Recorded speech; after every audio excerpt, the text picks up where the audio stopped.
আমাদের রাজ্যটা ত্রিপুরা। আমাদের মাননীয় মুখ্যমন্ত্রী, আমাদের সরকার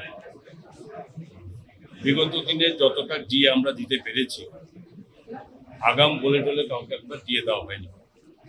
আমাদের অর্থনৈতিক অবস্থানের সঙ্গে একটা মিলিয়ে আমরা যখন যেমন তখন আমরা দিয়ে দেওয়ার চেষ্টা করেছি। আমাদের লক্ষ্য ছিল যে সেন্ট্রাল গভর্নমেন্টের সাথে স্টেট গভর্নমেন্টের ডিএটাকে ফারাকটা কমিয়ে দেওয়া, এবং সেই কমাতে গিয়ে যখনই আমরা দিয়ে হয়তো নেক্সট আবার সেন্ট্রাল গভর্নমেন্ট দিয়ে দিচ্ছে, তার জন্য আমরা কমাতে এখন পর্যন্ত 19% আমরা ডিফারেন্স আছে, এবং সময়ের সঙ্গে সঙ্গে সেটা করার জন্য সরকারের মাননীয় মুখ্যমন্ত্রীর এটা মাথায় আছে। কিন্তু একটা কথা জেনে রাখতে হবে যে দিয়ে দিতে গেলে যে টাকার প্রয়োজন, আপনারা সবাই জানেন সারা ভারতবর্ষেই সমস্ত স্টেটগুলোর সাথে যেখানে রেভিনিউ গ্যাপ ফান্ড, যেখানে বাৎসরিকভাবে আমরা 4,000 crore আমরা পেতাম, 4,000 কোটি টাকা আমরা পেতাম।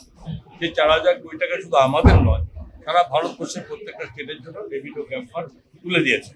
অ্যাডভাইস করেছে 16th ফিনান্স কমিশন। কি বলেছে? যে প্রত্যেকটা স্টেট তার নিজের থেকে রোজগার, নিজের থেকে ওদের ইনকাম বাড়াও।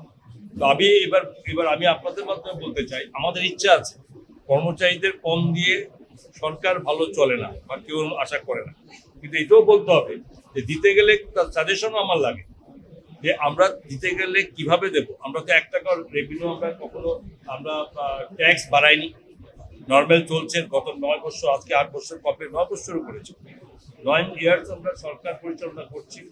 এখন পর্যন্ত আমরা একটা টাকা কোথাও ট্যাক্স আমরা কারোর উপর চাপিয়ে দিই।